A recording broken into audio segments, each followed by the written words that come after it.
नमस्कार दोस्तों, सभी का स्वागत है मेरा चैनल एडमिशन वाला पर। और जैसे कि कल हमने देखा था कि एमएसटी सीईटी 2022 की काउंसलिंग अब बहुत जल्द शुरू होगी और उसके अनुसार इस आने वाले काउंसलिंग में थोड़े से जो बदलाव हुए थे उसके बारे में डिस्कशन किया था।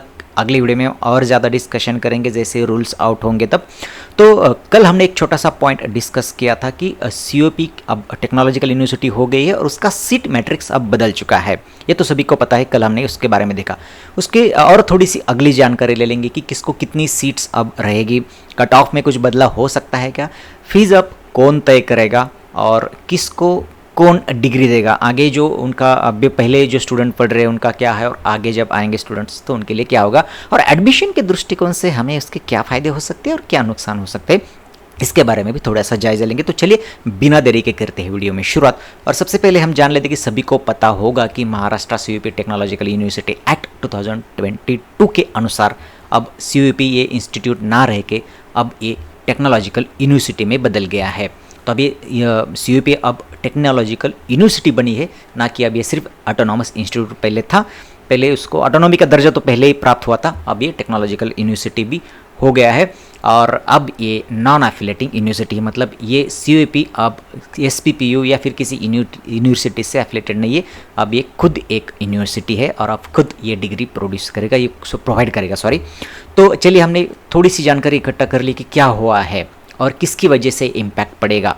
तो जो ये टेक्नोलॉजिकल यूनिवर्सिटी कन्वर्ट हुआ है तो उसका नतीजा सीट के डिस्ट्रीब्यूशन पर भी अब आ गया है। तो पहले क्या होता था, पहले हमने जाना है, हमें पता है कि 100% सीट्स ये महाराष्ट्र स्टूडेंट्स के द्वारा एमएसटी सीईटी के थ्रू ही भरी जाती थी। पूरी 100% सीटें स्टेट लेवल पर भरी जाती है। जैसे कि ऑटोनोमस कॉलेज है तो फिर उनकी सारे सीट का डिस्ट्रीब्यूशन ये स्टेट लेवल पर होता है। सभी को पता है कि नॉन ऑटोनोमस जो कॉलेजेस होते हैं उनका फिर होम यूनिवर्सिटी और अदर देन होम यूनिवर्सिटी के लेवल पर सीटों का बंटवारा होता है। और जो कॉलेजेस जो है ऑटोनोमस दर्जा उनको प्राप्त है, उनका सीटों का बंटवारा जो है वो स्टेट लेवल पर होता है, सभी को पता है। तो इसके हिसाब से ये कॉलेज सीयूपी पहले ऑटोनोमस था तो उसका 100% सीट से स्टेट लेवल पर भरे जाते थे, मतलब वहाँ पे home university other than home university ऐसा नहीं होता था। और 100% सीट जो है वो महाराष्ट्र के विद्यार्थियों से एमएसटी सीईटी से भरे जाते। अब एक महत्वपूर्ण बदलाव अभी ये टेक्नोलॉजिकल यूनिवर्सिटी होने से हुआ है कि उसके 80% सीट्स ये महाराष्ट्र स्टूडेंट्स के थ्रू ही एमएसटी सीईटी 2022 से भरे जाएंगे। लेकिन अब 20% सीट्स जो है उसमें से वो अब ऑल इंडिया लेवल पर चले गए, यानी कि वो जेई से भरे जाएंगे। हालांकि उसमें महाराष्ट्र स्टूडेंट्स भी एलिजिबल है, लेकिन उन्होंने फिर जेई देना चाहिए उनको, उनके पास जेई का भी कॉम्पिटिटिव स्कोर और जेई का भी उतना अच्छा स्कोर होना चाहिए, तभी वो इस सीट पर मतलब दावा कर पाएंगे। तो ये सीटों का बंटवारा महत्वपूर्ण बदलाव हुआ है इस साल से, यानी कि सीधे सीधे 20% सीट्स अब गई है ऑल इंडिया लेवल पर, नेशनल लेवल पर, और महाराष्ट्र तक सीमित अभी 80% सीट रही। और ये सीयूपी अब आईसीटी के बाद दूसरा गवर्नमेंट से रिलेटेड कॉलेज बन गया है महाराष्ट्र की, जो अब एमएसटी सीईटी के थ्रू इस काउंसलिंग में शामिल होते हुए जेई के थ्रू भी उनकी कुछ सीटें भरेगी। जैसे कि आपको पता है आईसीटी का 30% सीट जो है कि ऑल इंडिया लेवल से भरा जाता है और अब सीयूपी का 20% सीट्स ये ऑल इंडिया लेवल पर भरा जाएगा। और इसमें अगर बात करें तो 80% सीट्स ये स्टेट लेवल पर भरी जाएंगी। अभी भी उनका स्टेटस जो अभी यूनिवर्सिटी तो बन गई, लेकिन वो सीट जो है उनके 80% सीट ये स्टेट लेवल पर भरे जाएंगे, उसमें होम यूनिवर्सिटी और अदर देन होम यूनिवर्सिटी ऐसा नहीं होगा। और 20% सीधा सीधा ऑल इंडिया लेवल, यानी कि सीधा सीधा जेई का मेरिट उसमें आएगा और उससे भरी जाएगी। अब ये बात हमें क्लियर हमने कर दी। जैसे सीट मैट्रिक्स आएगा वहाँ पर भी हम डिस्कशन उसके बारे में करेंगे। तो कट ऑफ में फिर क्या बदलाव हो सकता है, थोड़ा सा हम जानकारी लेने की कोशिश करेंगे। तो इसके पहले हमने पिछले साल के अगर कट ऑफ देखो, थोड़ा सा एक सिर्फ एग्जाम्पल के तौर पर मैंने लिया है, बाकी ब्रांचेस के नहीं लिए, सी के सिर्फ लिए। तो जनरल ओपन का अगर हमने देखा, यस यानी स्टेट लेवल की सीट्स है, तो 126 रैंक वालों को मिला था। जैसे कि आपको पता है पहले शुरुआत वहीं से होती है।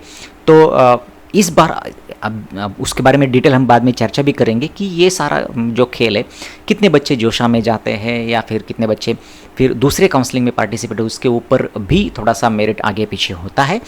लेकिन अगर हमने पिछले साल की बात की तो फिर 99.88 को क्लोज हुआ था सी ओपन, जनरल ओपन 126 उसका मेरिट नंबर था। लेडीज़ की बात करें तो 209 उनका जनरल मेरिट नंबर था, और ईडब्ल्यूएस की बात करें तो 152 उनका, ये सी के लिए हम बोल रहे। तो इसमें थोड़ा सा बदलाव हो सकता है, मतलब ये पहला ही कॉलेज जैसे हमने बताया तो उसमें ज़्यादा फ़र्क नहीं आएगा। लेकिन फिर भी आप पहले 100 वालों को 100 में क्लोज हो सकता है जनरल ओपन का, ये भी 150 के आसपास क्लोज हो सकता है, ये 100 के पास क्लोज हो सकता है। तो कट ऑफ में ज़रूर फ़र्क पड़ेगा, क्योंकि 20% सीट कम हो गई तो ऑब्वियसली कंपटीशन बढ़ेगा और हर सीट टाइप का कट ऑफ अब बढ़ेगा, मतलब उस कैटेगरी का भी, क्योंकि अब जो कैटेगरी का और जो रिजर्वेशन होगा वो 80% सीट्स पर ही होगा, 20% सीट पर नहीं होगा। जो ऑल इंडिया सीट है वहाँ पर रिजर्वेशन नहीं होता, वो सीधे मेरिट से भरी जाएगी। तो जो 80% पर रिजर्वेशन होगा तो हर कैटेगरी को सीट भी कम आएगी और फिर कंपटीशन बढ़ेगा, तो ऑब्वियसली कट ऑफ तो बढ़ने वाला है उसका। लेकिन दूसरा एक उसका इम्पैक्ट अगर हमने देखा तो उसका प्रभाव बाकी के ऊपरी जो कॉलेजेस है उसके ऊपर भी पड़ेगा, क्योंकि अगर वहाँ पे थोड़ा सा बढ़ गया कट ऑफ तो फिर ऑब्वियसली VCTI, SPIT, PICT इन लोगों का भी थोड़ा सा कट ऑफ बढ़ सकता है। तो ये भी उसका इम्पैक्ट पड़ सकता है, क्योंकि ये बहुत ही इंपॉर्टेंट कॉलेज है, तो इसका इम्पैक्ट ज़रूर उसके नीचे नीचे वाले कॉलेज पर भी पड़ेगा। दूसरी एक बात ऐसी हो सकती है कि अब जेई का कट ऑफ आएगा यहाँ पे, मतलब 20% सीट जेई से भरी जाएगी, तो फिर अभी जेई का कट ऑफ आएगा, यहाँ पे कुछ बच्चे शिफ्ट हो जाएंगे जेई के ऊपरी जो पहले बच्चे थे। पहले क्या होता था, अगर पिछले साल का आपने कट ऑफ देखा तो वहाँ पे आपको पता चल जाएगा कि पहला कॉलेज फिर SPIT क्लोज हुआ है, 238 उनका जो जनरल स्टेट मेरिट नंबर था और 98.85 उनका जेई का स्कोर था पिछले साल का, पहला एडमिशन हुआ था ये SPIT का।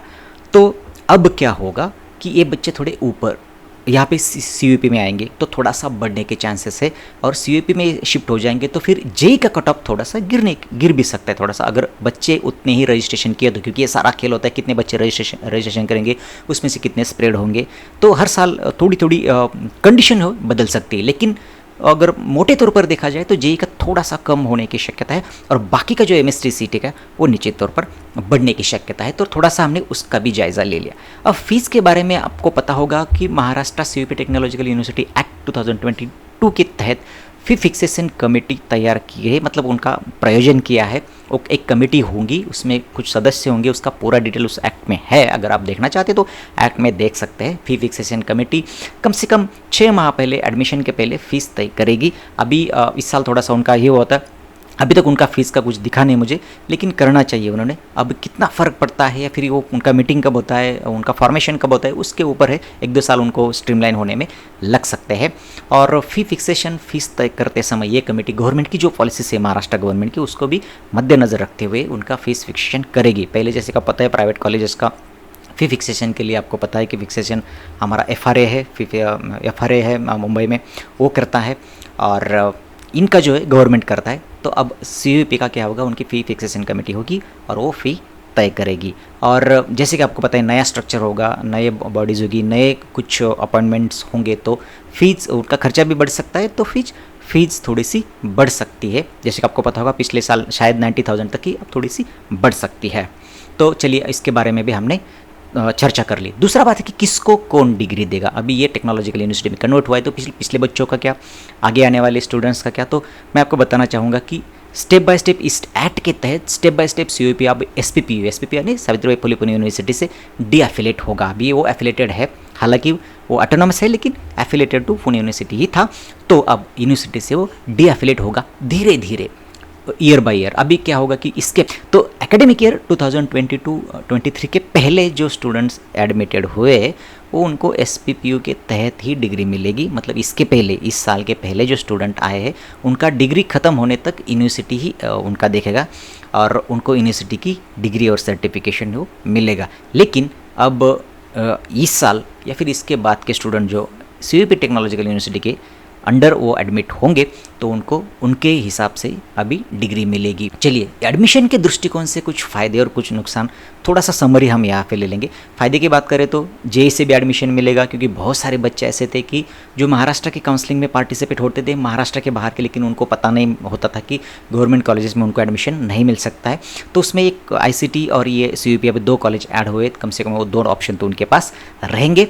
और जैसे कि बहुत सारे स्टूडेंट्स ऐसे होता है कि बाहर के IIT NITs IIITs के लिए हमारे बच्चे भी स्टडी करते हैं जेई का, तो फिर उनको फ़ायदा भी इधर का भी मिलेगा। मतलब वो अगर वहाँ पे ज़्यादा उन्होंने जोर लगाया, जेई में अच्छा स्कोर पाया, तो आप ज़रूर महाराष्ट्र स्टूडेंट होके भी जेई से भी वहाँ पर सीट पा सकते हो। तो ये दोनों तरफ से फ़ायदा एक हुआ है।